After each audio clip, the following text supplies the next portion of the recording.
Let's see what song I'm gonna play. Let's see, what song do I play? One whisper, one whisper, one whisper, one whisper. Let's see, sure. Play, let's see, cool, hurt my feelings,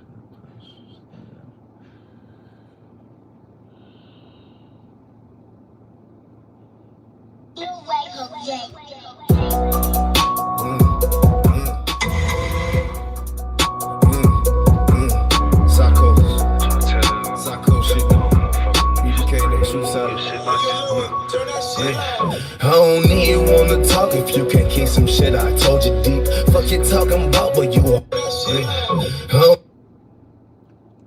don't even wanna talk if you can. Hold on, y'all. A whole world, all that gossiping. Put that on my mom, you broke the code. Boy, I know you switching like a faggot asshole. Boy, you're pure pussy. They say what's wrong with me. Sick and tired of these fuck boy with low more than energy. Can't talk positive, keep that shit far away from G. Cause this shit every day, but make it change or I cut you. All up on my shit like a bitch that say she used to know me. I can't remember shit. All this logic got me far from dummies. Ice up on my wrist like I'm shooting hoops and spraying it slowly. These bitches really ain't shit. Even the Bible let you know she hoeing. What you got to say? Talking to niggas pulling burning butts. Seeking validation, can use a basic bitch called her Jehovah. All these niggas gay, yeah, all these niggas know I know it. They ain't niggas no way for your spot is smile and get reported. I walk in that big tent climate. I walk in that bit and I'm shining. I walk in that call me your highness. I'm a real nigga hit with the hymen. You run, I get hit with the Heisman. Nigga acting like hoes for enlightenment. Bitch ain't rusty. I don't even wanna talk if you can't keep some shit I told you deep. Fuck you talking about, but you a whole world, all that gossiping. Put that on my mom, you broke the code. Boy, I know you switching like a faggot asshole. Boy, you're pure pussy. They say what's wrong with me. Sick and tired of these fuck boy alone. The brother asked me to play Unindoctrinated, so I'm gonna play it. I was actually gonna start the live, but the brother asked if I would play Unindoctrinated. So where you at? Where you at? Really serious. He said, if you're looking for a Christ man, one who knowing it with the Lord, with the Spirit of the Lord, to do His will, I'm that nigga. I'm that nigga.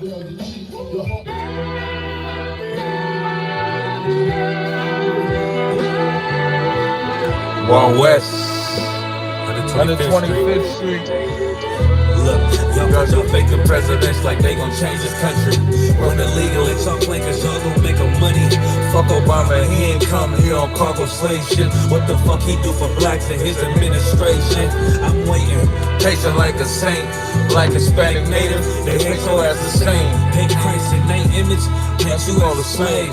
God ain't all love, scriptures say hate. African soul niggas, they know we not the same. School to prison pipeline to get you off the streets. Put you in the cell toilet connected to the sink. Molested as a kid, she prosecuted as a teen. The byproduct of Martin Luther King's dream. They just took the yoke off, my nigga, we ain't free. We living bleak in these wastelands of poverty. If you don't know the truth, then the lifestyle promising. Prophecy, gift and a curse. Dealers started killing, they was sitting in church. Black folks forgave them, man, this shit is absurd. You should never let your enemy, that shit ain't gon' work. Yeah, fuck dying on your knees, you better die in glory. Man, I joined the UPK, told me the art of war. I took a nigga life like mine to be recognized. I feel that pain every day, it can't be reconciled. Pops banging, my sister a prostitute. My brother got life, and somehow I still find the truth. War ready, no cowards, no excuse. Fuck reparations, you can't bandage no open wounds. Blood on their leaves, body swing hung from a noose. I was on a run in Nashville when I found the truth. I called the school, class being held by the shock on my life. I wanted to be a gangster like a tide. Do this for my brothers, real brotherhood. Anything we do, we got it out this book, my nigga. I can never be no African. UPK the only authorized acronym. I'm passionate about my brothers and sisters. We in hell ain't got nothing against them. That's another religion. If it ain't under Johanna, ain't he murdered by for me? Got a hug from Johanna. I made it way out for a coward. Ain't no observation. They don't fear the Lord. They indoctrinated. Wolves in sheep clothing. Joel Osteen. Real priest bringing back black royalty. One West on my headpiece, ranking order. Can't let them trick me off the streets. I gotta raise my daughter. I got brothers at the border ducking ice ages. I got the name changed. It was life changing. My family thought it was a game. Put on all black. They said I was going through a phase. It's more of us in jail than it was slaves. Chose by the Lord, we can never be the same. Soon as they born, the rookie going straight. They left the truth, they wasn't with us anyway. Niggas weak, they just saying anything to be truthful. We don't want no cowards anyway. Look, coronavirus, that's a plague. You don't get too much sleep when you waking up the dead. First camp, I cut off all my dreads. I broke off when that oil hit my head. Niggas capping like they live. I'm a priest, son, never seen no more in no pig. I was dead till I found out how to live. This brotherhood taught me how to be a man. I came back to my roots, I had to dig. A couple gaps I had to bridge. I got a rib, I'm married to this work. You wanna serve the Lord, he ain't in that Christian church. Came back to my roots, I had to dig. A couple gaps I had to bridge. I got a rib, I'm married to this work. You wanna serve the Lord, he ain't in the Christian church.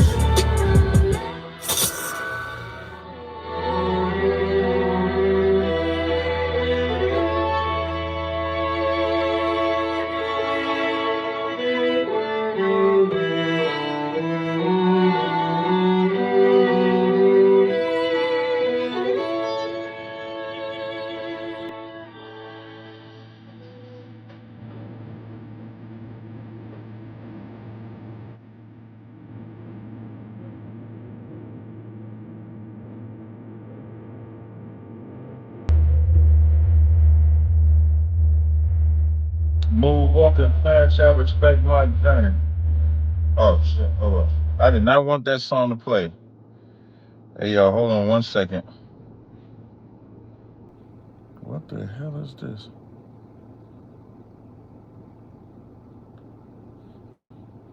Hold on 1 second, y'all. Bear me 1 second.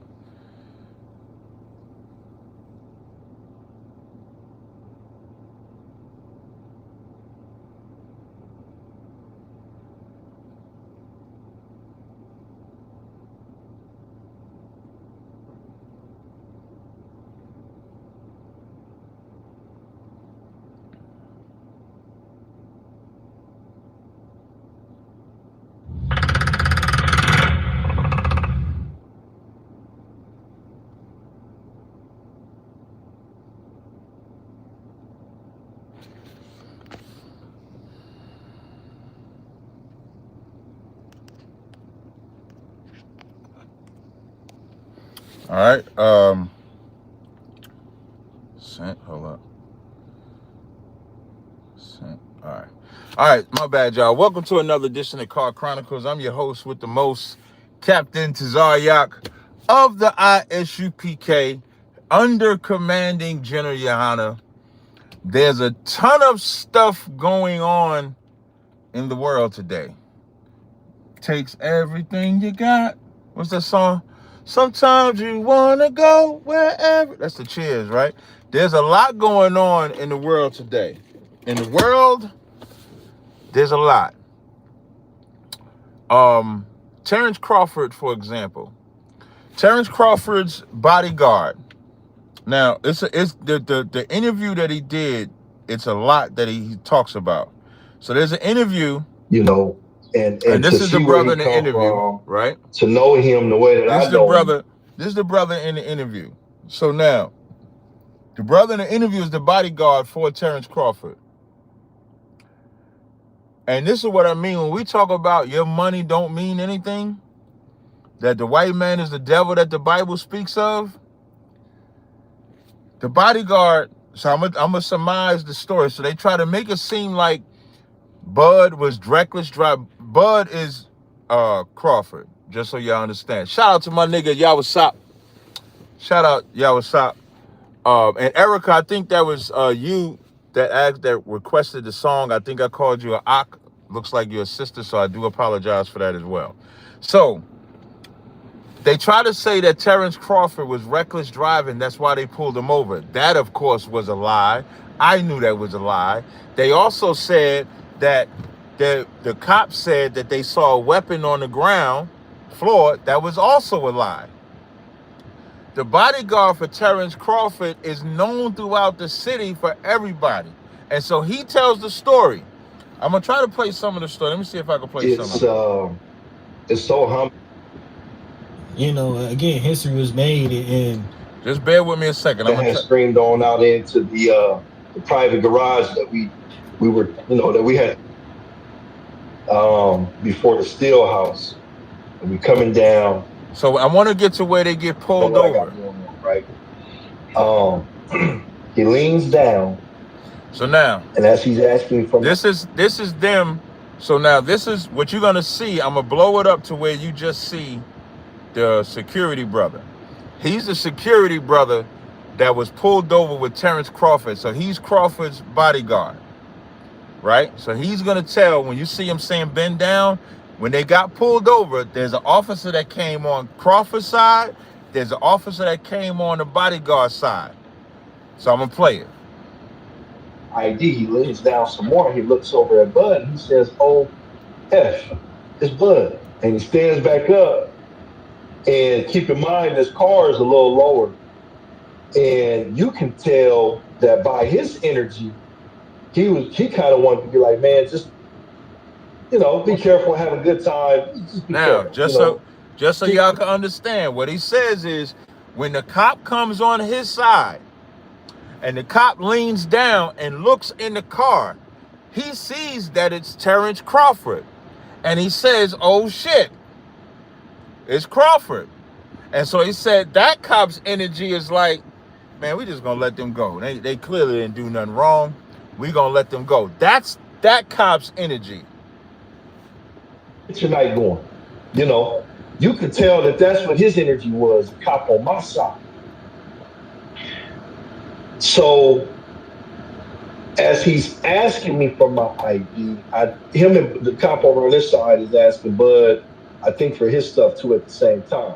Long day, man. There's been so many times I've left home and I might have my pistol on me and I'm like, oh man, where's my wallet? Because this is before the permitless carry, but like, I need to go back home and get my wallet. We're all men. We leave our wallet and our money and we lose our keys every day. Things happen. So I think Bud was just telling him like, man, you know what? No, I left everything, at the house. So now Bud tells the officer he don't have his ID on him. That's what Bud tells the officer. Oh, long day for the brother. Long 2 weeks, So I'm gonna skip up something. Hold up. My best. You can see where my drop leg holster is at, but you can't see the gun. So now, remember, the cop said that they saw a gun on the floor.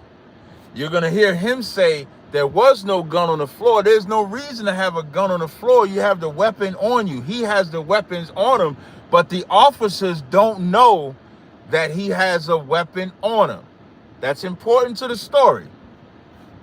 Like wedged up against the door. I'm like this, man. I feel like I'm in a little prison or something, right? So not even the cop from his side could see my firearm. So I announced that I had the firearm. And I announced it again as Bud is talking, and then Bud says, yep, and I have my firearm as well. And now, if you don't know, if you do not know, and I learned this because I'm registered to carry in New Jersey. And if you don't know, if you have a license to carry, let's say if you transporting the weapon, this is how it works in Jersey. If you just have a license to own a weapon, you can't even carry the weapon in your vehicle. It can't be on you in the vehicle. It got to be in the trunk, and the ammo got to be separate from the weapon. If you have a license to carry, that weapon has to be on you And if you get pulled over by law, you have to tell them that you have a weapon. So the security guard announces to the officer on his side, hey, I have a weapon. He said it twice. Crawford announces to the officer on his side, I have a weapon. You're not required to reach for that weapon. And that's what a lot of people may not understand. Because if you say I have a weapon, when you go to reach, the cop can shoot you and say you was reaching. It's best to just say, hey, I have a weapon. How would you like me to proceed? That is protocol. That's protocol we teach. We teach. You tell that officer, even if you keep your hands on the steering wheel or put your hands like this, especially if you Black, Hispanic, and Native Indian, you say, I have a weapon. How would you like me to proceed? Why are you saying that? Because now he tells you what steps you have to take. And then this way he can't say that you was doing anything out of pocket. Now, ask me, do white people think they got to do that? The answer is no. This is for your protection. Because, of course, the rules and laws for us do not apply. As case in point with this story, because the cop on this side, once he saw it was Crawford, he was going to let him go. The cop on the other side is a dickhead. He's not letting him go because he's racist. And you're going to see. Wait, watch when we get on. Watch. When I told the cop that I had my firearm on my side, he said, hey, just keep your hands up like that, whatever, right? Soon as Bud told the cop that he had his firearm as well, man, he went ballistic. He went crazy. Get your hands up. Get out the car. Keep your hands up. Don't reach. So soon as he starts saying don't reach, and I'm watching Bud like this the whole time. Now Bud already got his hands up. The cop on this side, because he know protocol, he like, okay, just keep your hands up. Nice, calm situation, the way cops supposed to be. And this is the thing where you got to have the Lord with you. Like the Lord was with them brothers. Luckily, they was disciplined enough, and the Lord was with them. The cop on the other side, it's like, get your hands up. Cop weapon is drawn. Now it's like, is this life or death? Okay, I'm gonna keep going. Don't reach. I said, oh man, you about to try to shoot this thing up. So in my mind, I'm like, shoot, do I stay calm or do I get prepared to just go on out? You know what I mean? We gonna go out. And that's the sad part. You hear what he said? Like, shoot, do I reach? And I'm watching. That's the life that Black men face. Black men face that he's doing everything legally required of him. And yet this officer still threatens them like he's about to shoot him, to where now listen to what this brother says again. Bud like this the whole time. Soon as this dude said don't reach, I said, oh man, you about to try to shoot this thing up. That's the first thing. That's the first thing. And you know why? Because we know what Philando Castile, when Philando Castile said I had a weapon and he shot him. We know how it goes with Black people. When Black people's dealing with the cops, you don't know what's going to happen. This security guard said, the bodyguard is like, I don't know what's going to happen to me. Now, and all of this is after this man, Terrance Crawford, just got the key to the city.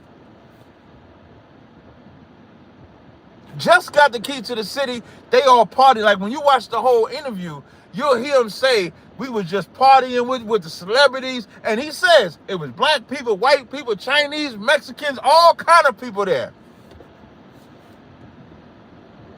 Do I stay calm or do I get prepared to just go on out? You know what I mean? We're going to go out, you know?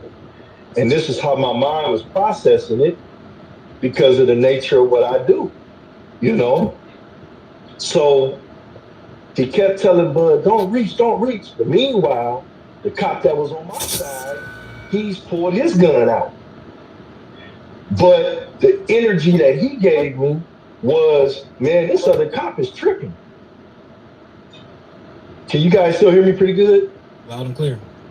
So the energy that he was giving me on my side, that is because he wasn't. His phone. Hold on. And he kept looking over at the other cop like, man, are you serious? That's the kind of look he had on his face, right?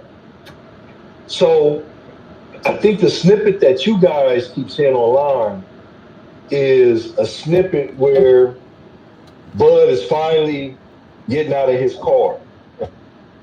And as he's getting out of his car, I said, okay, this is tripping. Let me walk them through how to get me out of the car. Now I'm trying to tell you how to do your job. So y'all might have heard me say on there, I'm keeping my hand. You will hear a little piece where you hear me say, my gun is in a retention holster. I'm keeping my hands all the way. My hands was on the ceiling. Okay? My hands was on the ceiling. As Bud was getting out. Now, as they do that, I want to show y'all this how diabolical the police is. Watch, I'm going to show this. I'm going to do this one. Hold on. Let's find out what they got pulled over for. Walking the car, slow down a little bit, right? So he unbuckles me to be a part of what was going on. I'm Bud, threw her in handcuffs. Oh wait, this the part two. So threw him in handcuffs. So now Bud is in handcuffs. So now they handcuff everybody. He was right behind me in the back seat. They handcuffing everybody. I get out the car. By the time I get out the car, Bud is in handcuffs. They took me out, put me in handcuffs. They took Coach Malachi out, who's not even from here, YouTube boxing personality, threw him in handcuffs, and threw the sister that was sitting directly behind Bud, threw her in handcuffs. They threw all of them. They put all of them in handcuffs because they said they have a weapon in the car, which is not illegal. When it says who the oppressor slay them, and our own pity them not, in Deuteronomy 28, when it says they don't regard the person of the old nor the young, when we say the white man is the devil that the Bible speaks of, what reason do you have to put the passages in handcuffs? They telling you got a weapon. If the proper protocol is, once you tell them you got a weapon, all they got to do is show you the permit. I remember a couple years ago, me, Captain Ty Ward, and we was in Philly. We went to the gun range, and we got pulled over. I think Captain Ty Ward had a tail light out. We in Philadelphia. When the cop comes up, Cap says, I got guns in the car. He show him the permit. They check the guns. That's it. No handcuffs. There's no reason to put people in handcuffs. What's the reason to be put in handcuffs? Because you have a weapon. As I'll go even further. Captain Ty Ward, Quaraya Allah, for the Florida Passover. When the Passover was in Florida, I'm in the same truck that I drove to Florida. We coming from the liquor store. This is a wild story. When I say this story wild, this story is wild. We coming from the liquor store. Soon as I pull out the liquor store, I see the cops behind me. And so I look at Captain Ty Ward and say, Cap, we about to get pulled over. Now, I don't know why we getting pulled over. I pull out the driveway, drive it down the street. We get pulled over. When I tell you, when them motherfuckers pull, now I'm in Florida. Now, I don't know if it's because I had Jersey plates. I don't know if they thinking I'm out of touch. 3 black men in the car and shit like that. And so they pull us over. I get my license, registration, and everything. And the cop comes up. And I was like, yeah, how you doing, officer? I said, so I asked him, I said, what did I get pulled over for? He said, well, you came out of the parking lot reckless. And I knew that I didn't get out the parking lot reckless. But I'm like, all right, bet. He said license registration. So I give him the license registration. And so Quara has a weapon on him. Quara's from Connecticut. Connecticut allows you to have that firearm. They ask, now I don't know how they get that talking to Captain Ty Ward and me, because they go on the side, similar to how they do the brother. And so they like, Quara has the weapon on him. So then they like, would you mind stepping out of the car? So I look at Captain Ty Ward because he outranks me. I said, Cap, you want to get out the car? Cap said, get out the car. We all get out the car. As we getting out the car, more cop cars pull up. This shit is hilarious to me. So I'm sitting there like, when I tell y'all, I'm not worried, right? But they got us all on the side. They checking Quara's credential for the firearms. So they start saying, what y'all down here for? Oh, we down here for the Lord's Passover. In the Bible would keep the Passover. So one of the cops is Jewish. He says, oh yeah, I said, well, you know all about it then, don't you? And so we talking. When the cop comes back with my ID, the cop looks at the other cop and he does, where's my ID? This is exactly how the cop did it. The cop has my ID, right? And when the cop has my ID, the cop walks with my ID, looks at the other cop and does like this. You know why he doing like that? Because there's no warrants on here. There's no illegal activity here. Quara has a legal right to his firearm. Here's the crazy shit. So they give me my driver's license back. We go drive off. You know, I said to Captain Taiwan, I said, Cap, did he give you my registration insurance back? He like, nah, he ain't give it back. I had to go find the damn cop.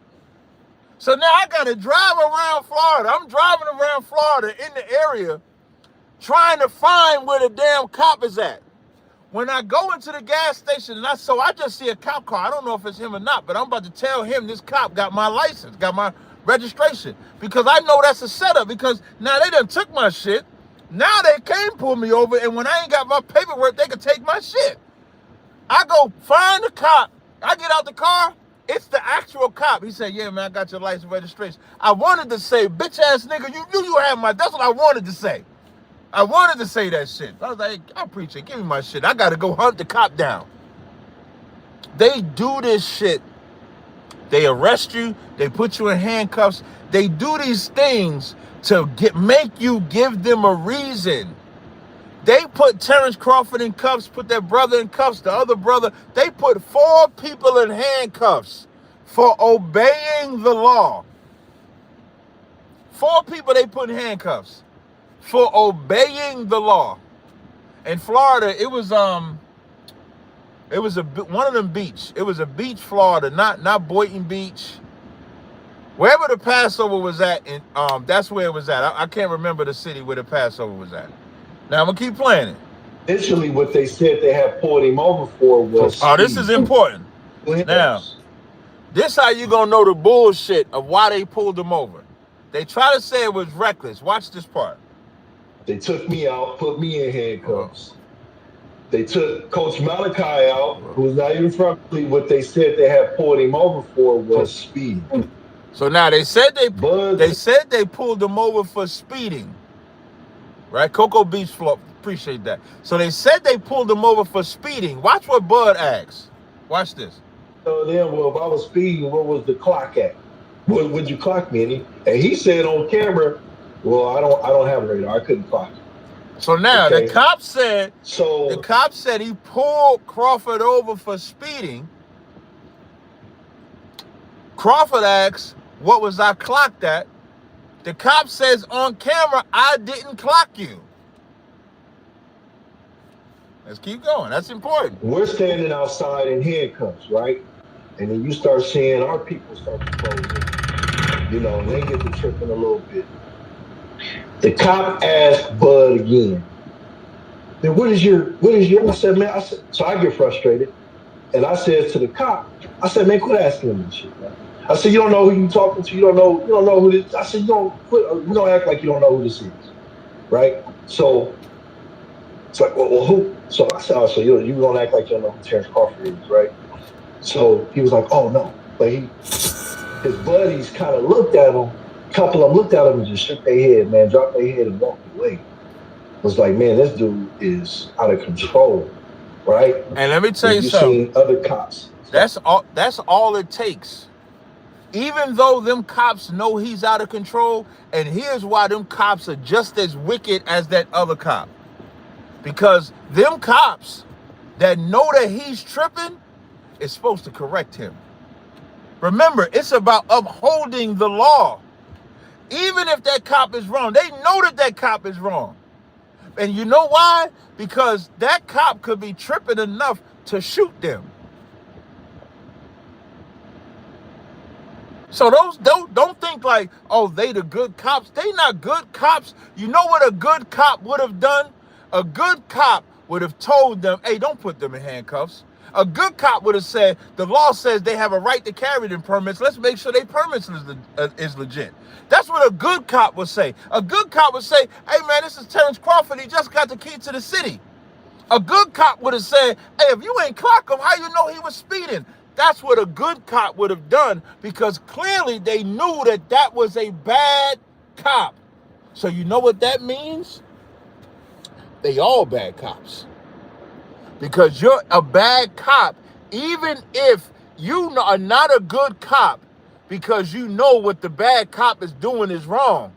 That's not what makes you a good cop. What makes you a good cop is when you correct the bad cop.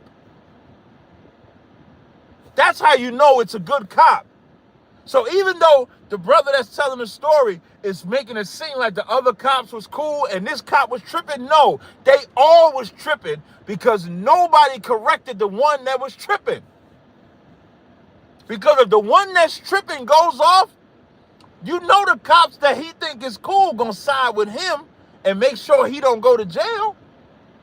Because that's what cops do. What is it? Protect the blue. All we see is blue. That's why, like Tazaryach said, there is no such thing as good cops. The only way you'd have known that cop that was on the passenger side was a good cop, if he would have made sure they never had to get out that car. If he would have corrected that cop right there. That's how you know it's a good cop. Now remember, they said it's for speeding, but they could not clock him for speeding. To arrive.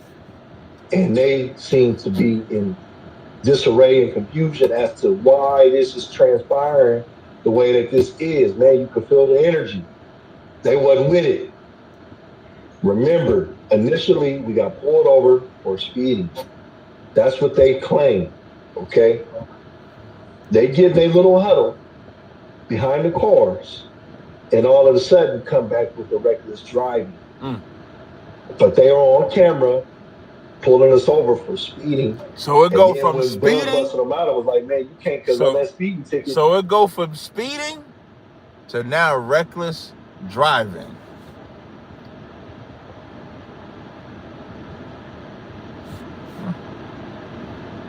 You got to write what mile per hour this person was going. You can't just say somebody was speeding. So now you done went from I was speeding to this is reckless driving. Okay? So, after that, man, they go. So I'm going to stop it there because them other stories I want to get into, man. When it talks about hunting our steps in the book of Lamentations, let me read it for people that may not know these scriptures. So the scriptures I read earlier is Deuteronomy 28 and I think 48. Deuteronomy 28 and 50, when it says, a nation of fierce countenance which shall not regard the person of the old, nor show favor to the young. The white man does not care that you're Terrance Crawford.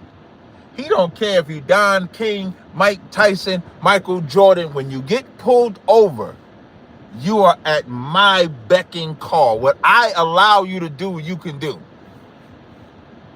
Whether it's a cop that knows you or not, because the cop that knew him didn't say, hey, man, this is Terrance Crawford. They just did XYZ. He didn't even try to pull him to the side. He allowed 4 people to get locked, 4 people to be put in handcuffs for something that wasn't worth being put in handcuffs for. Then the other scripture is Lamentations 4 and wait. Where you at? Did it? 18, when it says they hunt our steps that we cannot go into the streets. This man can't even drive his car. They probably saw that car, saw 4 black people getting in that car and said there's no way they got there with legal money.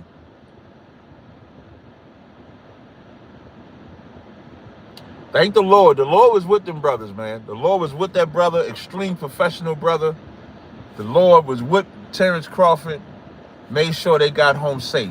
The sad part is, a lot of times, we don't get home safe. A lot of times, that them handcuffs lead to going to jail. Like, it's fortunate that he was a celebrity so that they didn't take him to jail. Somebody else would be shot, or went to jail, need a lawyer, need bail money, need something else. Because that's what it's like being black in America. The same country that they want you to die for, fight for, vote for, help grow. You can't even enjoy your good night. Now, at the same memory he got of getting the key to the city, now he got this memory to grow. So as high as they put him up is as low as they brought him back down. Now to switch subjects. Again, the phone line is open, 862-224-9027. You got a question or comment. Next subject. Now, I saw this on the random. I was scrolling through Instagram looking for, saying to myself, what stories can I go into? This one here. Pastor confesses to wife that he's gay.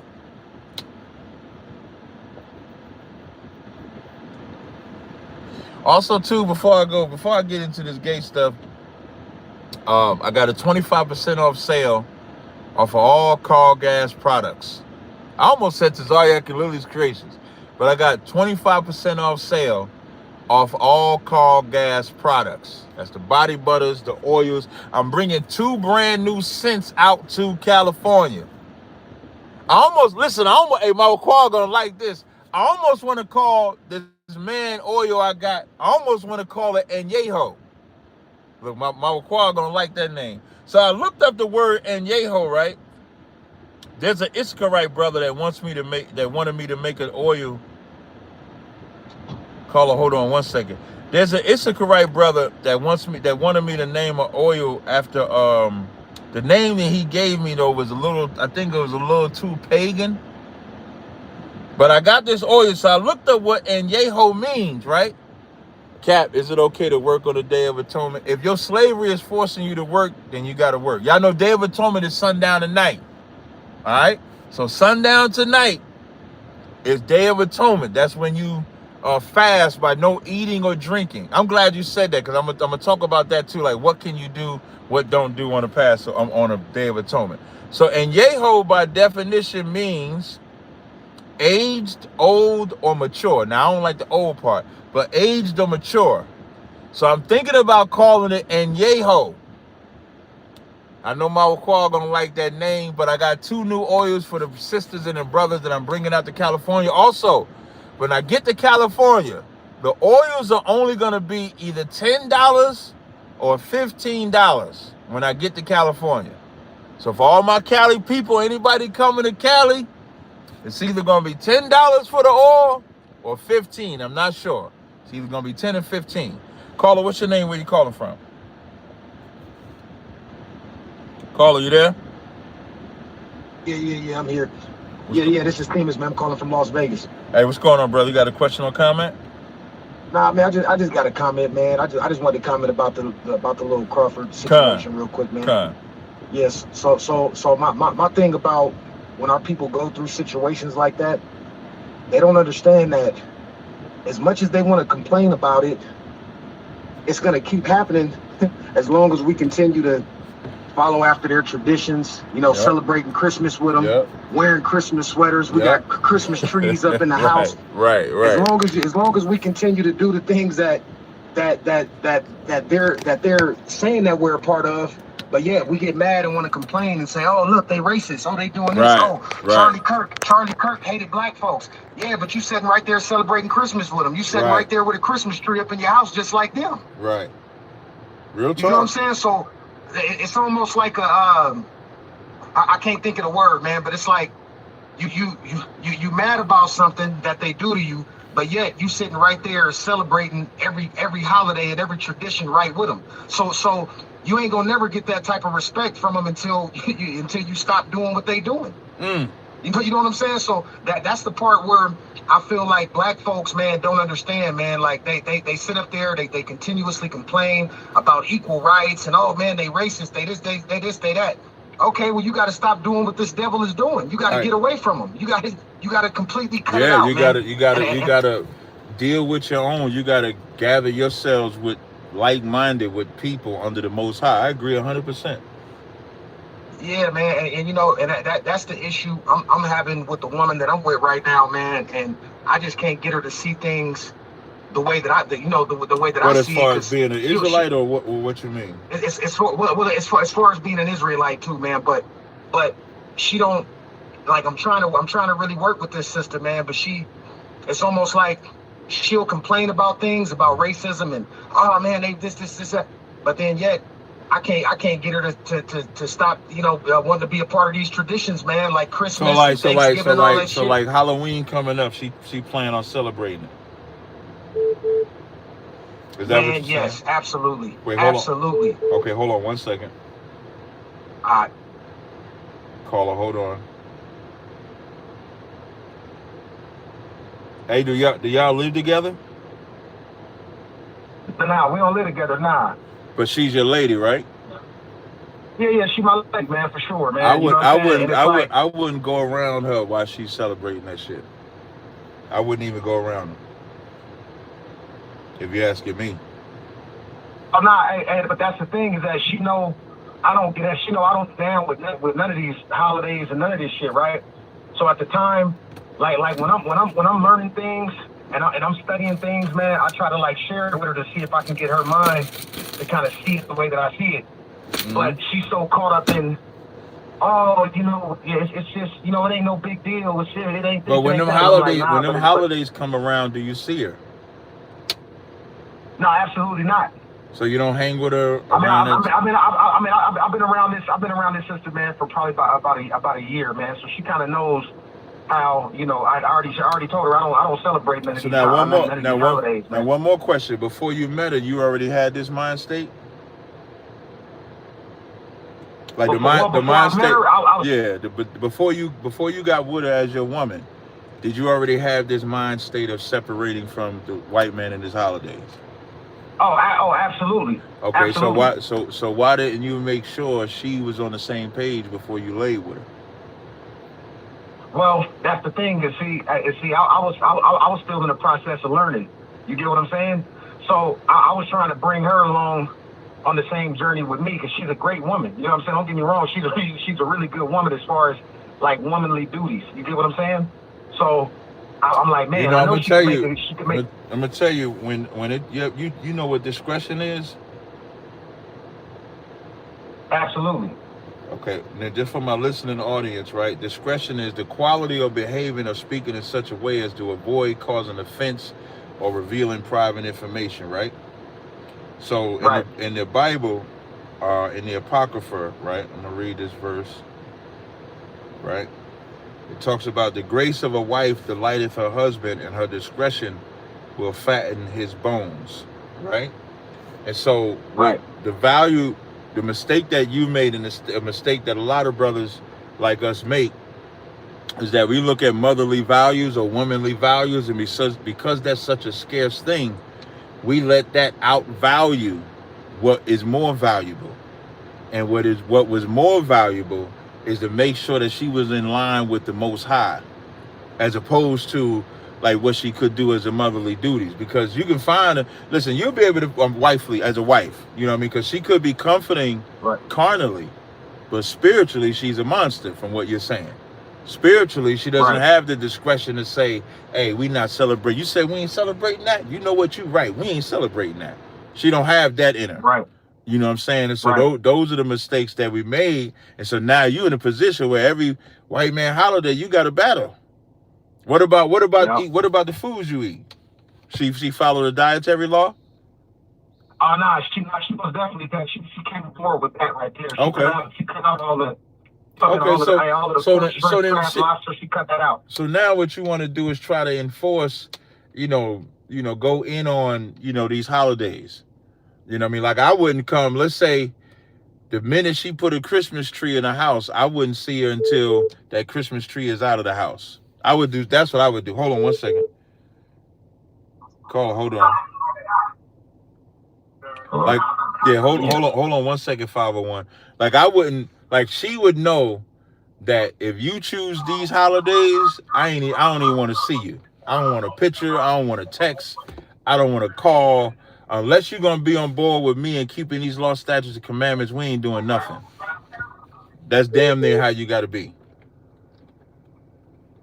Yeah, hey man, I'm damn near to the point. I ain't gonna lie, Cap. I'm damn near to the point, man, where if I see a Christmas tree, man, I'm damn near ready to just ready to throw that thing in the street, kick it, stomp on it. You know what I'm saying? I'm serious, man. Cause see, like me, I studied like once I studied about the whole thing about Christmas and all that. I try to share that with a lot of my family, and I'm like, dude, you know, every time you put a Christmas tree up, you basically celebrating the slavery of your people. That's so right. that's really what it is. You know what I'm saying? Like, and they don't see it that way. And they're not gonna see it that way. And that's why the way I'm telling it to you, like with your lady, if you still talk to her while she's celebrating these holidays, you're not teaching her a lesson. You didn't like, and it's like you try teaching her with the history, you try teaching her with the law, you try teaching her with all those things. But now, if you want to be yoked right, she either gonna join you or she's gonna be separate. But even because in her mind, as long as she's doing what she's doing, but you still talking to her, she's content with that. You got to make her uncomfortable as she's making you. You have to make her uncomfortable. Yeah. And she call you. She call you on Thanksgiving or right before Thanksgiving. No, I ain't talking to you. And she might say something to you. Is not celebrating that important that you'd rather not be with me? And what's the answer? I'm asking you. Yeah. The answer is yes. You mean what's the answer? Yeah. The answer is yes. I love the Most High that much to where if you want to serve these other gods, you serve them by yourself. You know the crazy part, though, Cap? Like the moment I really started cutting these holidays out. Mm-hmm.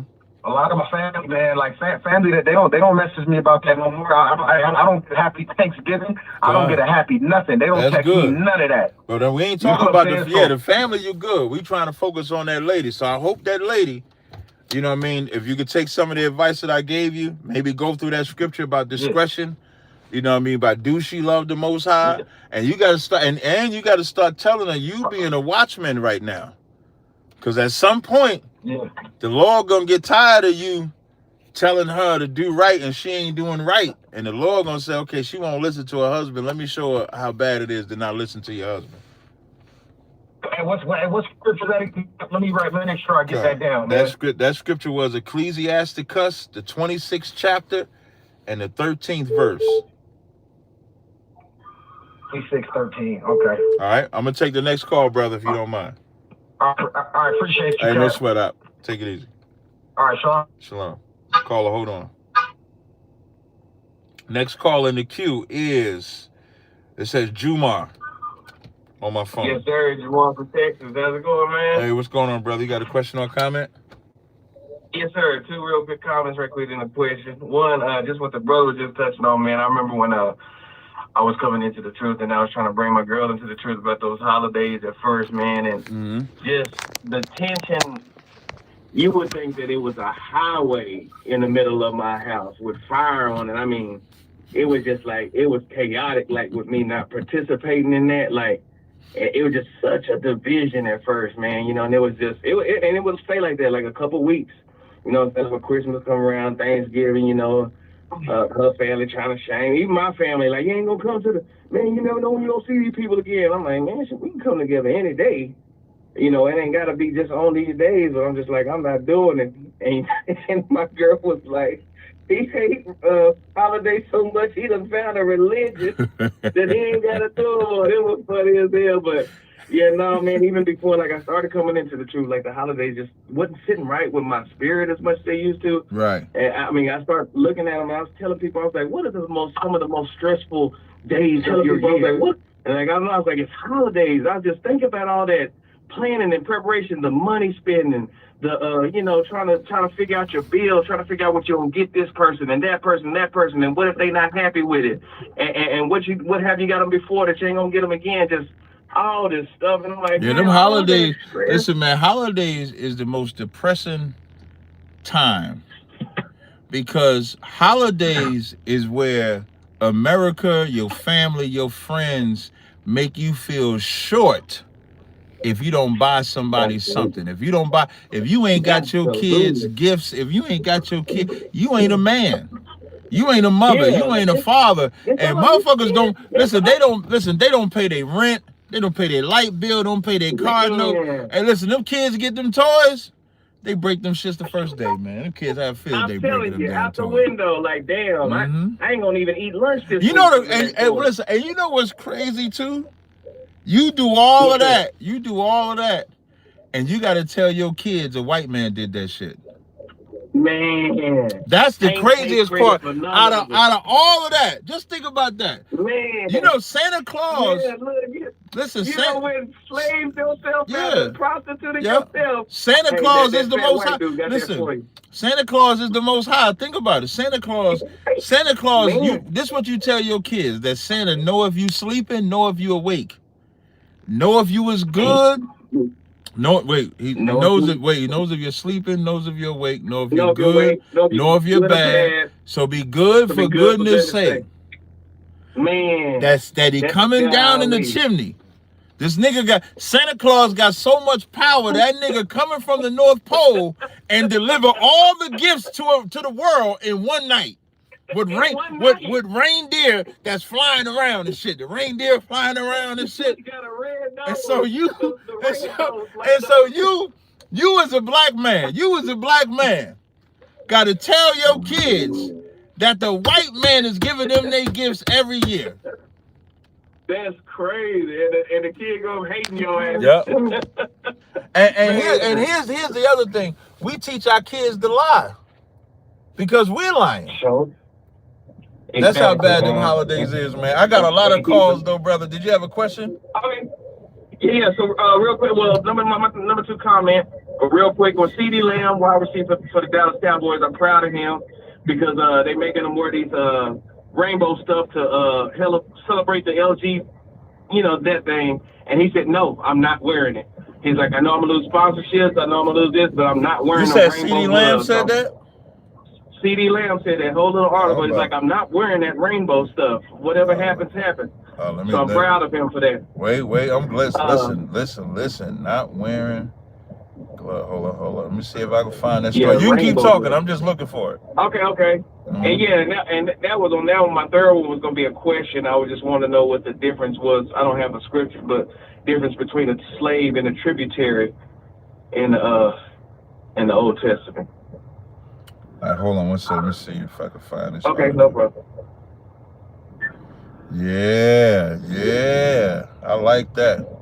He said, Yeah, CD Lamb said he ain't wearing no damn rainbow gloves. Shout out to listen, I don't like the Cowboys, but I like CD Lamb. Wait. Let me see. Let me make sure. Wait, now the only thing I'm gonna say though, when I Googled it, it says this is on Facebook, but it's saying there's no credible source for it. Credible source? Yeah, so we're gonna wait. Yeah. So it says, when I look it up, it says, because it's the Cowboys, it might not be real. This is the Cowboys we talk about. The Cowboys, niggas go crazy over them Cowboys. Cowboys ain't won a damn title. Cowboys ain't won a title since '96, but every year is the year of the Cowboys. Every year, this Cowboy Nation. What they say, I ain't even buying into it no more. Yeah, so I'm gonna have to see. I'm gonna have to wait. We're gonna wait and see if that's true. We're gonna wait and see if that's true. We'll look into it. But now, what's the slave and the so you said a slave and a tributary? Yeah. Is tributary the word that's used? Yeah, I mean, I see where like Israel, when they would fight somebody, and then the people they became tributaries to the Israelites, and I'm thinking like, no, is that the word that is that the word that's used in the Bible? That word? Yes, yeah, in the King James. I'm 95.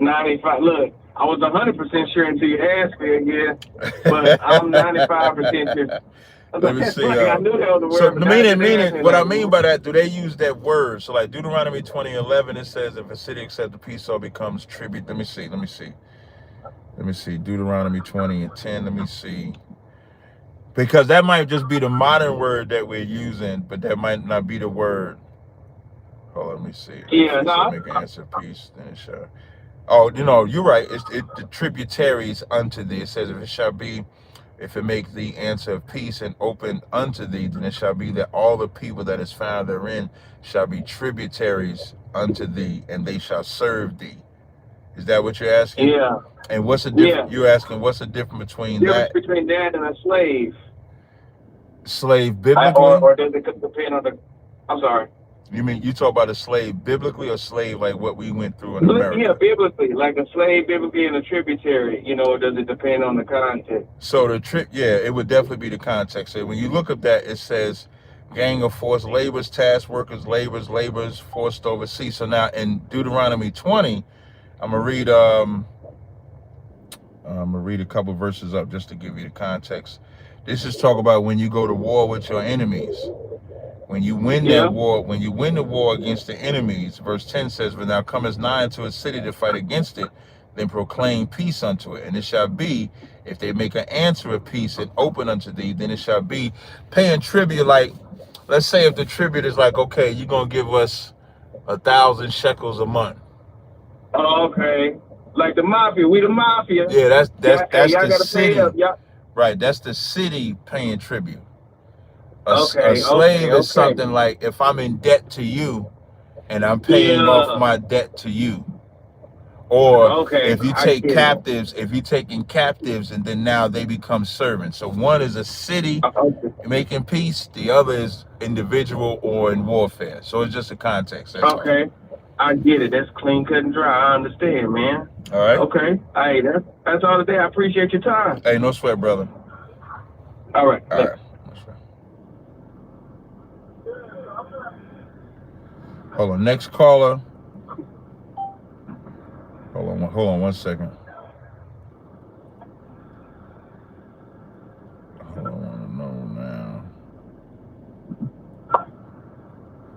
now. Next caller is it said, well, I know this is a brother, I believe, but it's a female's name. It said Jessica. Yeah. Yeah, I can hear you, brother. Yeah, man. Yeah. I just want to come on, make a couple comments and some verses that I've been studying and looking into the character traits and the attributes of the God from the Bible. I've learned, from my studies that he's a jealous God, vengeful. He said, vengeance is mine. He's a man of war. And I guess my question is, he also, approves of the unaliving of suffering children. You say he approves of the what? In Samuel chapter, I believe it's 5 or somewhere around there, he approves. Are you the brother that called the other day? Yeah, I call him all the time because I know that God is false God. I understand. Okay, no problem. Before we continue, can you just tell me what's 5 plus 5? 10, nigga. Appreciate it.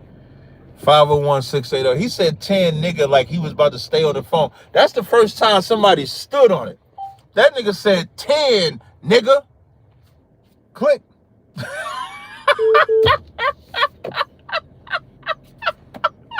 That nigga said 10, nigga. I ain't never had nobody get gangster with the 10. That nigga had the gangster answer.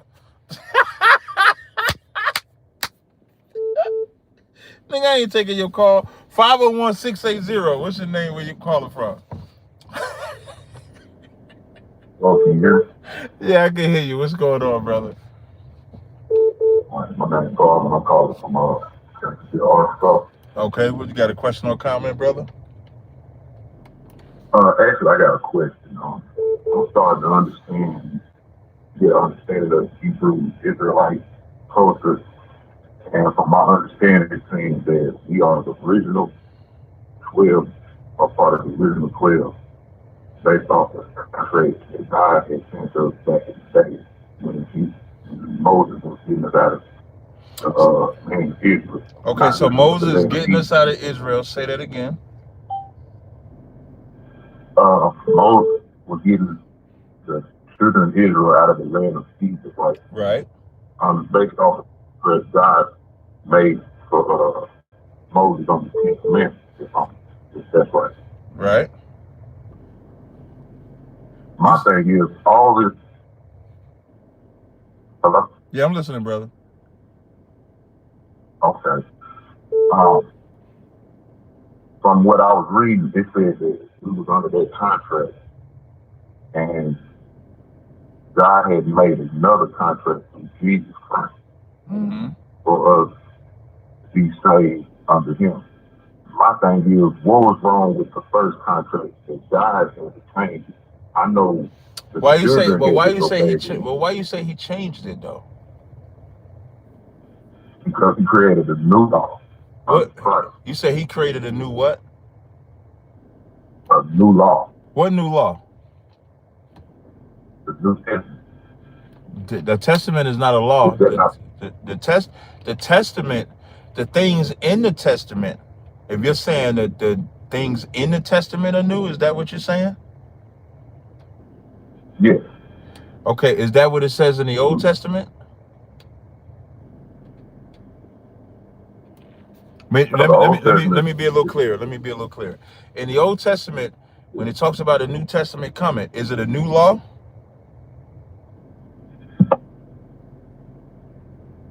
I can't hear you, brother. I would say it's new because it was being presented onto the children. I would say that would be a new law coming, because prior to that they didn't have a law that they could follow. No, hear what I'm saying, because I think your question is this. Hey, listen, y'all. This guy, I blocked him on the other number, and he calling on a whole nother number. So now, I think what your question is, what it sounds like your question is, if Moses gave us the law, why do we need something new under Christ? Am I correct or incorrect? Right, you're correct. Okay, so it's not, the law is not new. The Testament is new. So the better question would be is, why do we have a New Testament if Moses gave us a testament? Maybe does that sound maybe a better question? And the reason why I say that is because unlike Christians, Israelites who teach the truth of the Bible, the same laws in the old is the same laws in the new. Even in the Old Testament. Well, I mean, let me be more direct. In Jeremiah 31, does it not say that a new covenant is coming? Yes. Okay, so then now that answers your first question.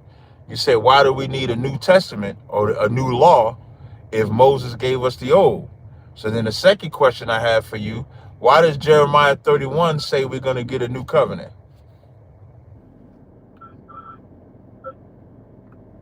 Now that I do not know. Okay, I'm going to read it.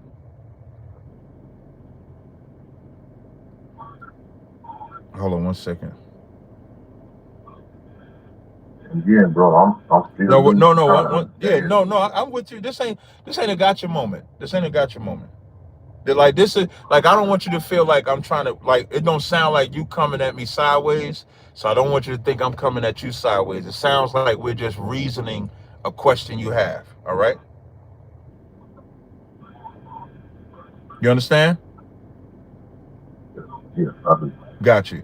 So now the reason why we had to have a New Testament, so I'm going to read it for you so you'll see. So in Jeremiah 31, right? In Jeremiah 31 and 31, it says, "Behold, the days come, saith the Lord, that I will make a new covenant with the house of Israel, with the house of Judah, not according to the covenant that I made with their fathers in the day that I took them by the hand to bring them out of the land of Egypt, which my covenant they break." So the reason why we're getting a new covenant or got a new covenant is because we broke the old covenant. So the covenant that we made with Moses, we broke that covenant. You with me so far? Verse 33, it says, "But this shall be the covenant that I will make with the house of Israel, with the house of Israel. After those days, saith the Lord, I will put my law in their inward parts and write it in their hearts and be their God." So as you see, even in the New Testament, do we still have the law?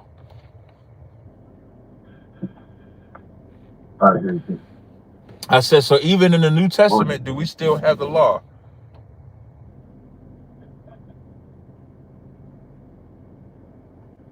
I'm asking you, brother. In that sense, we do, but right, somehow caught up in existence as Christ, we brought us to understand it all.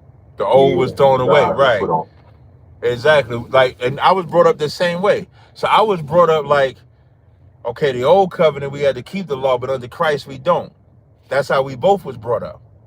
And so now in truth, you read Jeremiah 31 says the new covenant, the law gets in our minds, meaning there ain't somebody that's enforcing, making sure you do it. You do it because it's in your mind. So when we find out what we're not supposed to eat, we're not eating it because it's in our mind. Not committing adultery is in our mind. Not stealing in our mind. Not worshiping false idols in our mind. As opposed to somebody walking around like a police force. Hey, why you doing that? Why you doing that? We don't need the law because we are a law to ourselves. The law in that context would be a cop. Imagine like a cop having to force you to not sell drugs. Does a cop have to force you to not sell drugs, brother? No. But you know not to sell drugs because you're not supposed to, right? So you don't have a need for someone to enforce that law, right? Well, That's what the New Testament. So the New Testament is like, there ain't somebody that has to be over me right now to enforce me keeping the law. I keep the law. I become a law to myself. And what I just read to you was Romans, the 2nd chapter, verse 10 through 12. It says, they that have not the law are a law unto themselves. So they that have not the police, or they that have not the priest, are a law unto themselves. Yeah. My other question, and you probably already talked about this in your theory, is how, as we as black people that's over here in America, how are we part of the 12 tribes? Hold on 1 second. Caller, hold on. We know we part of the 12 tribes by prophecy of the Bible. That's how we know we part of the 12 tribes. By the prophecies that are found in the Bible, we know that. And where can I find that prophecy? Is about Deuteronomy, the 28th chapter. Okay. Deuteronomy. Where you live at, brother? Oh, in Arkansas. I'm gonna give you the closest number that I can. I'm gonna give you a close number that I can that might direct you to like how we run the classes out there in that area. Because you can call them too, and he'll hook you up. You let me know when you're ready to get the number. All right, I'm ready. 619 259 1083. Now, before you go, I'm gonna give you one. I'm gonna give you the main one out of Deuteronomy, the 28th chapter. You're familiar with the transatlantic slave trade, right? Yes. So when you read Deuteronomy 28 and 68, it reads, and the Lord said, and the Lord shall bring thee into Egypt again with ships, by the way whereof I spake unto thee, thou shalt see it no more again, and there you shall be sold unto your enemies for bondmen and bondwomen, and no man shall buy you. This is the transatlantic slave trade that the children of Israel endured. We was brought into Egypt again, Egypt meaning bondage, by ships. You don't have to take ships to go to between Egypt and Israel, but we did have to take ships to get here. By the way whereof y'all shall see it no more again, talking about our homeland. We have never seen our homeland. There ye shall be sold unto your enemies. We were sold unto our enemies for bondmen and bondwomen. And when it says no man shall buy you, that word buy means redeem. Nobody has redeemed us since we've been in this captivity. That only fits us. And so there's more. So I just wanted to give you that one. And then if you call that number, he'll set you up with class and everything like that. Okay. What's his name? Say it one more time. Dante. What's his name or the number you gave? Oh, the brother that answers. I don't like to give the names because the brother that answers, he'll just take care of it because they might have someone that handles it generally. But if you call that number, you could just say, hey, Captain Tazaryach gave me the number to call or get in class. Okay. Oh, I do appreciate it, Cam. I was just trying to get a better understanding. Nope. Listen, I got you. When you call that number, they're gonna answer your questions, put you in class, and we're gonna take care of you. All right, appreciate you, bro. Hey, no sweat. Appreciate you too. Yeah. All right. Yeah. Next caller is let me see. Hold on. Let me before I get the next caller, I just want to do a couple of these super chats before I get the next caller. Bear with me 1 second, because I might forget him when the live is over. Appreciate it, brother. So shout out to hold up. Shout out to what's this one? Why I can't see that? Shout out to Tazaryach. Have you read the essay titled "All Cops Are Bastard"? It was written by a cop and very enlightening. I have not. But if you could send me the link for that, Tazaryach, I would appreciate it. Shout out to Solomon McFadden with the super chat. Shout out to XYZ. Blessing to you as well. Robert Bryant. Cap, have you ever held a class explaining white Jesus and why people think he is the Most High? No, but that is the next class that I'll be teaching in Jersey City. So I'll be in California this coming Monday. So I'll be teaching class every Monday in Jersey City, 89 Monticello Avenue. This Thursday, though, this Monday, I'll be in California. But after that, I will be teaching that class Monday. All right? So the next caller, you're the only caller on here, actually. So it's on you. Shalom, Cat. This Andrew. I'm from Baltimore City. What's going on, brother? You got a question or a comment? Yes, sir. I was in Tobit. I was reading the scripture, and it was Tobit. Oh man, let me find it. It's Tobit 7, chapter 7, verse 13 through 14. Mm-hmm. I want to know if you can give a breakdown of that, because I don't. Because it's So oh, you talk about the ordinances, right? Well, I'm talking. Well, it's about the piece of paper. To explain, like, yes. There we go. I got you. And you're asking that because people say you got to get married by the white man. Sir. There you go. Listen, as soon as I read the verse, I said, okay, this is for niggas that think they got to get marriage certificates, right? So now, who did this piece of? So I'm gonna read the verses, then I'm gonna ask you a question. This is Tobit 7:13. Then he called his daughter Sarah, and she came to her father, and he took her by the hand and gave her to be a wife to Tobias, saying, behold, take her father, the law of Moses, and lead her away to thy father. Take her after the law of Moses and lead her away to thy father. And he blessed her, and called Edna his wife, and took paper, and did write an instrument of covenants, and sealed it. Now, first question. This instrument of paper is completely, absolutely lawful. Who did it take place with? It took place with daughter Sarah and her father. It took place with the man and the father. That's what it took place with. Okay. Right? That's the instruments. They writing it down. It's regarding the daughter. So it's the daughter's going to marry this man. They go into the father. They write this paperwork down. That's their agreement. Boom, they married, right? Sir. Where the priest at? There's no priest there. Why ain't no priest there?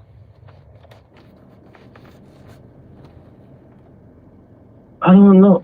Yeah, you know why? Listen, brother, you ain't wrong to not know. You want to know why ain't no priest there? Because it's not in the law that you go to a priest to get married. It's in the law you go to the father when you get married. So when if you want to be right biblically and you want to marry that woman, you go to the father. Let's say if the father is not alive, you go to a brother, you go to an uncle. Let's say if she doesn't have any men, then you would go to the priest. Like in our school, you would go to the head of the school. You understand? Sir. Now, on the subject of marriage contracts, right? Can you get a marriage contract with your wife? Yes, you can. If you decide that you want to get, because now with marriage contracts can come certain things that you can benefit from if you get this legal document. But we've had situations where we had an immigrant brother come over here from overseas, get married to a sister that he's never going to be with. You understand? Sir. Hold on. So it's nothing wrong. So it's nothing wrong with getting legally married according to Esau. You just have to understand that that's not marriage to God. What's marriage to God is doing it. First of all, what's marriage to God is when you agree with this woman and you lay with that woman. That's marriage to God, because you going into that woman, you have told God that you staying with this woman forever. That piece of paper, you know, gays can get that piece of paper, right? Sir. So are they married?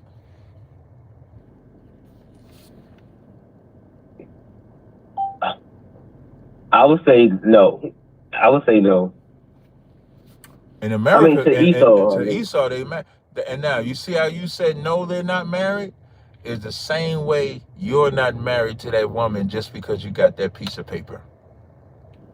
So you can't have it. You got, and that's how you got to combat them. They can't have it both ways. If Esau's marriage, if Esau's piece of paper means you're married, then two men getting married by Esau is also marriage. And once they say no, that's not marriage, you're gonna ask them, why is that married? Why they not married? You're gonna say, well, God didn't ordain it. Well, show me where God ordained that you had to go to the white man to get married too. You understand? I understand. Anything else? No, Cat. This was pretty good. I thank you for that. I appreciate it. Yeah, no sweat. Don't let nobody burden you with getting this paper marriage. It's for sure don't let your woman burden you. And if anybody's woman is burdening them to get legally married, you better they not only if they burden you to get legally married, if they burden you to get some funky ass ring, if they burden you for these old wedding ceremonies and all that shit, you make sure you tell them, bitch, you in the world. Say it like that. And they gonna say, don't call me bitch. And you gonna say, well, stop making me follow the white man. You don't want me to call you a bitch? Don't make me follow the white man. Sounds like an even plan to me.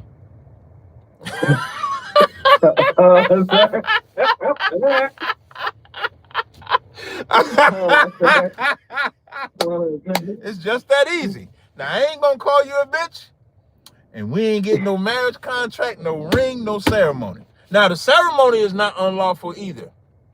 The ceremony is actually, you can read that in the Bible. It's just not a requirement for marriage. So the reason why I'm saying that with the ceremony is because you have to check the spirit of women, because women will accept being an Israelite, but they still want to care for some of those carnal things. So you can get your woman a ring. You just got to make sure she don't want this ring because of the white man. You can get your woman a ceremony. You just want to make sure it's not a ceremony for the white man. You can get a marriage certificate. You just want to make sure it's not a certificate for the white man. You follow? Sir. Thank you. Thank you so much. Hey, no sweat. All right, shalom. Shalom. Shalom, Lord Christ. Hey, Yabashim Shabbat, what's going on, Lakam?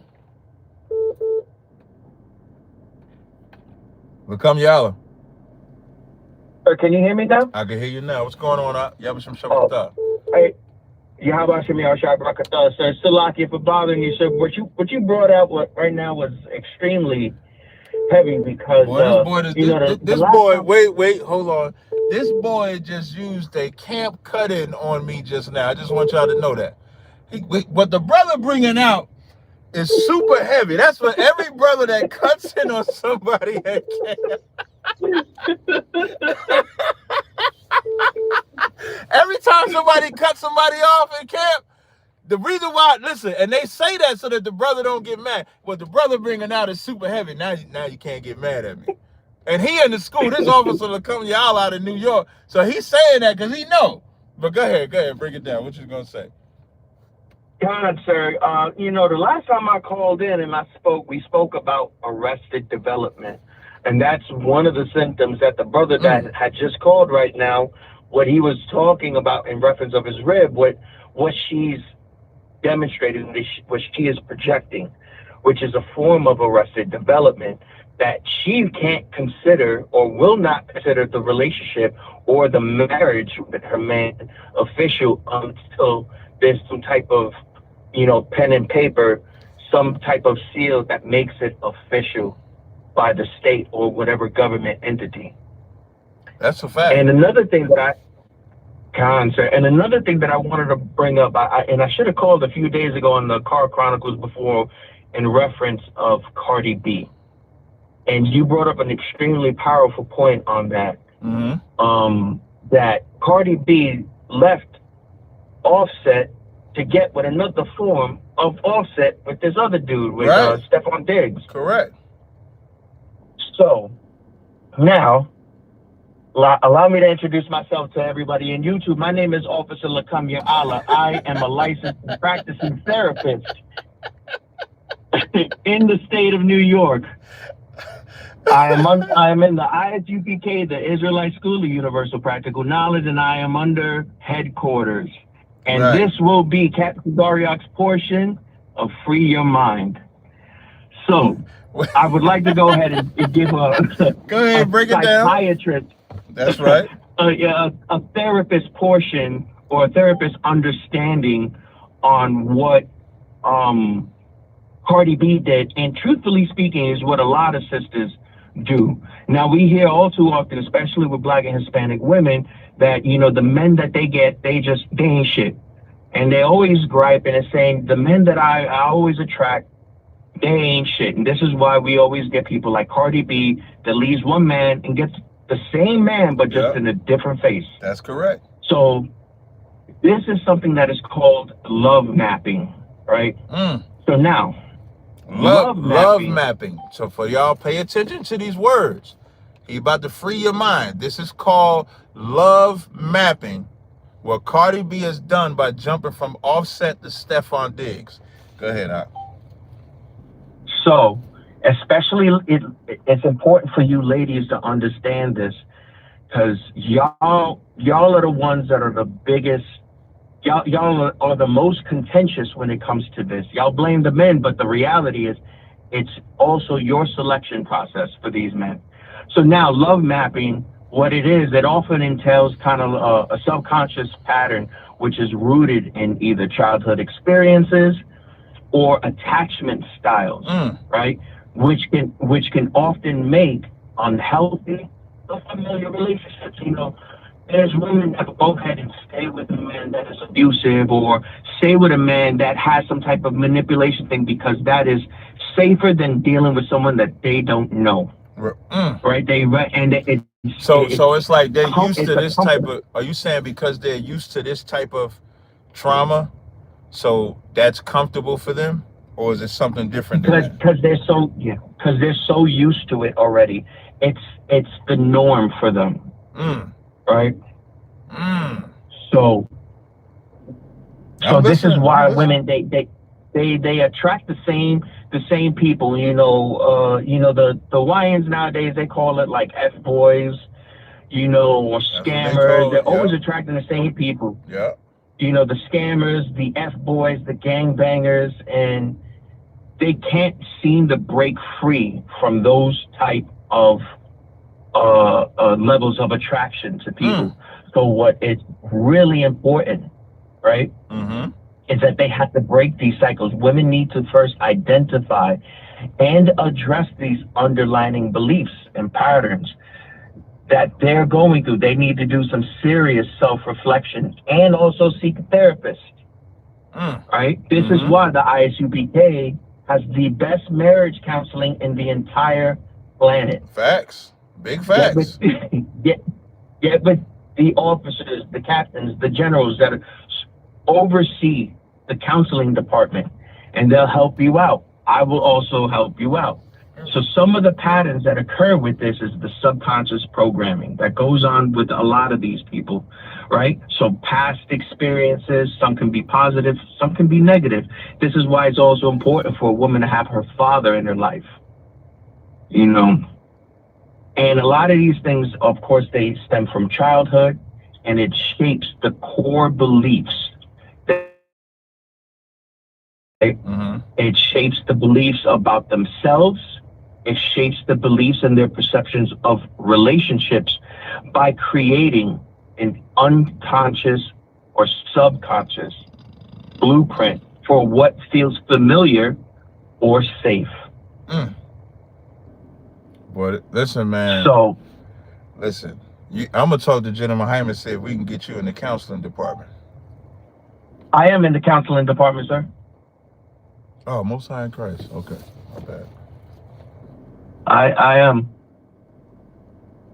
So Y'all hear what he said? it's Listen, really I'm gonna make important. a clip. I'm gonna make a clip out of this too, and call it the warnings of relate. I want you to text me a title too, because off the top of my head, like the warnings of relationship mapping. Like I might say I might title it Cardi B got with Stephon Diggs because of some type of way, but I'm gonna make a clip out of it. Number one concern. But ultimately, what is important is that a person needs to really get into a place or an atmosphere where they can talk about their childhoods, with their childhood experiences, their young adulthood experiences that help mold this means of attraction to these people that ultimately they ain't shit, but they complain about it all the time. All the time. So if you want to free your mind of these things, you have to understand that subconsciously you're drawing them to you.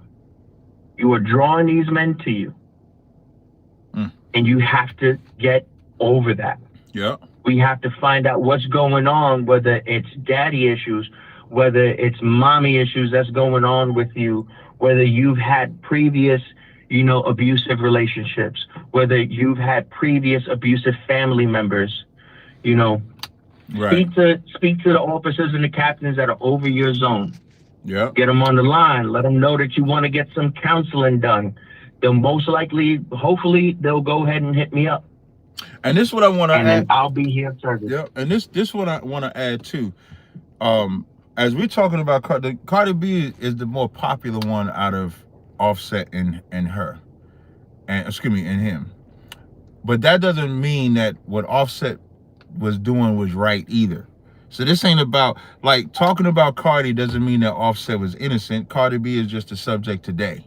Tomorrow we could talk about how men drive women crazy, how men control women. Like, mental abuse is not gender specific. Mental abuse happens from women to men, from men to women. It happens both ways. It just so happens this subject was about what women do. Tomorrow we may do a subject about what men do, or we might do a subject about what both men and women do. If y'all always know me, I'm always even. So I'm never all the way against women, all the way against men, because you see enough of that on the internet. You're always seeing where if I'm a man, I have to be totally against women and only support men. If it's a woman, they got to be totally against men and only support women. I'm more so in the middle. So if I hear something where we're going to focus on women, that's where we at. If we got to focus on men, that's where we at. So this conversation was a good one, Lacombe, as far as the mapping of what women need to do. So I appreciate the call in. Kind out of one kind, and just for everyone to hear it, it's called love mapping.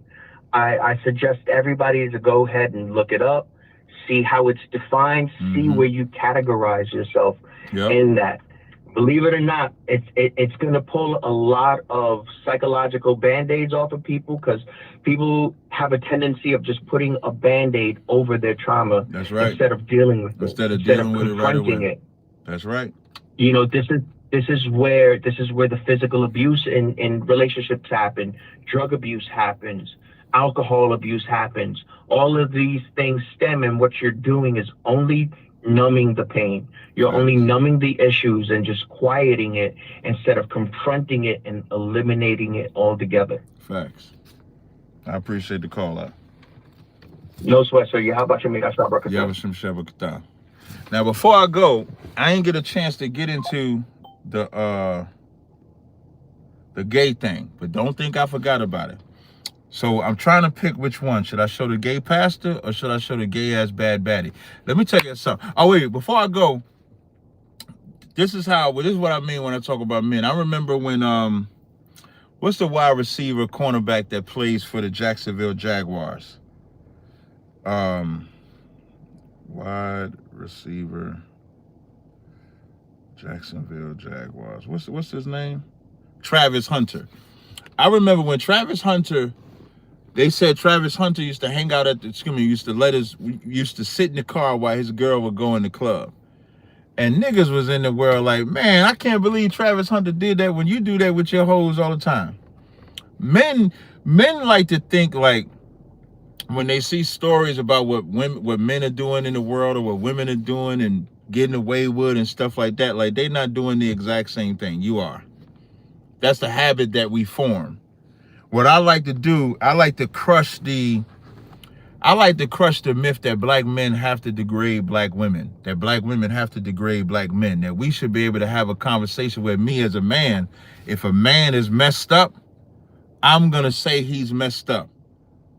If a woman is messed up, I'm going to say she's messed up. And y'all seen me do this dozens of times on the Car Chronicles. So that's kind of where I go from. So now before I go, I'm going to tell y'all what, I'm going to try to do both of these stories. So the first one, look at this gay pastor here, boy. Jesus Christ. Wait, before I do that. Hold on one second, y'all. Before I go further, this means that right. All right, so now I'm going to go. I was trying to get a laugh. Not a laugh, but I'm serious. So now I want y'all to look at this video here, boy. Jesus Christ. Oh, this is on my Instagram. Hold on. Instagram. This is a pastor. And this is indicative of the Christian church. Watch this. Why'd you marry me? Why'd you marry me? Why? I married you because I wanted you to be my wife. Oh, I'm just going to slap the taste out your mouth. Look at this woman and tell her the truth. Look at her and tell her the truth. That is the truth. You don't know why you married her. Well, I don't know why I married you. I mean, I wanted to be married, and I thought she was a super wife for me. Don't believe a word of that. That is not true. That's what he needs to say, but that ain't true. I just want to know, like, at what point did you get it that you should not have been married? 2006. So you need to look at her and say, I married you because I was in denial that I was gay. I married you because I was in denial that I was gay. I can own that.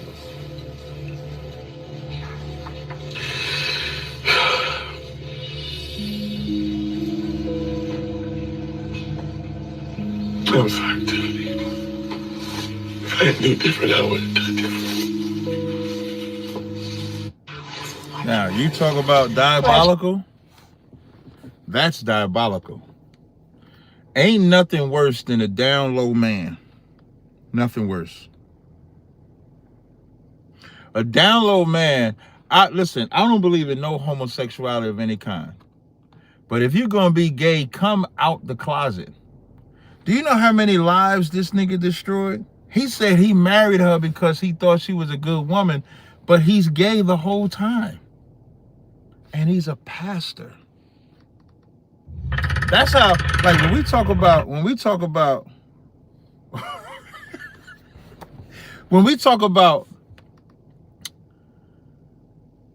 diabolicalness, when we talk about mental abuse, just remember I was saying, like, we was just talking about Cardi B. This is a man pastor that wants to be a pastor. He's gay. So he creates this facade of being with a woman so he can be a pastor and destroy whole entire life. There's nothing worse than an undercover gay man. Because look at the life he destroyed. Destroyed that woman's whole life. Now, let's get back. Let me show y'all some more of the gay agenda. Now, this one is Jason Whitlock is about to talk about something. You know, if I'm going to play something from Jason Whitlock, that means Jason Whitlock must really be telling the truth. Bad Baddie is going to be the next Super Bowl performer. Bad Baddie is a homosexual. I think he calls himself pansexual, meaning he has sex with anything. I had to look up what pansexual was. Pansexual is somebody that has sex with somebody regardless of who they having sex with. You know, it's crazy. Peppermint Patty said, watch the children. There was another YouTube video that I don't have time to play. It says, pastor's wife finds out her son and husband both are gay. Bad Bunny, Bad Baddie. I don't know these niggas' names. Listen, the day that I know... That's not bad, but what... The day that I know a homosexual's name by heart is the day y'all better talk to me. Bad Bunny. Thank you, Rap the Reality, that knows a gay man's name. No, I'm just messing with you, Rap the Reality. Bad Bunny is a homosexual. And you gotta think, why would they want an open homosexual to perform at the Super Bowl when you know children are gonna be watching, all type of people are gonna be watching? This is what you call it said, and he made a good point. I'm gonna play it. What's that a picture of? That's not Bad Bunny. That was Bad Bunny with the breast out. That's Bad Bunny. That's Bad Bunny. Grooming our babies. We're going to pay a price for this. We're about to have a halftime show where most of the audience will have no idea what's going on. But I guarantee you, Bad Bunny's going to put on... Because that's the other thing. This nigga speaks Spanish. And this ain't about knocking the Spanish, but you have an all Spanish performer that's gonna perform. And this is who's performing at the Super Bowl. Who's in charge of picking the performers at the Super Bowl? Jay-Z. Jay-Z. Anthony made a good point. They got mad when Justin Timberlake pulled out Janet Jackson titty. Popped the whole titty out. The world went crazy. Let me bring it back some. This the halftime. This who's performing at the halftime show. When Isaiah 3:9 says they're counting this witness against them and they hide it not, they declare it as Sodom and Gomorrah. Welcome to America. Revelations 11:8, it says that place which is spiritually called Sodom and Gomorrah. I'm not getting caught up in the whole 666 thing. Listen, I don't need all that. Watch this. A price for this. We're about to have a halftime show where most of the audience will have no idea what's going on. But I guarantee you, Bad Bunny's going to put on a drag show at halftime. Because that's how he got here. By redefining masculinity. By dressing up in women's clothing. By pretending, well, I'm not gay. Listen, man, y'all better be careful out there. There's a serious gay agenda. There's a gay agenda. There's an ICE agenda. There's a mass shooting agenda. There's everything going on in this world. You can, listen, at the end of our prayers, we pray for this place to be destroyed. If you're not praying for this place to be destroyed, what are you doing? With that, I appreciate y'all rocking with me. Yahweh Shem Yahushai Brakathum. Yahweh Shema Alathum by Shem Yahushai. What I said was the Lord in the name of Jesus bless you, and the Lord in the name of Jesus watch over you. Shalom.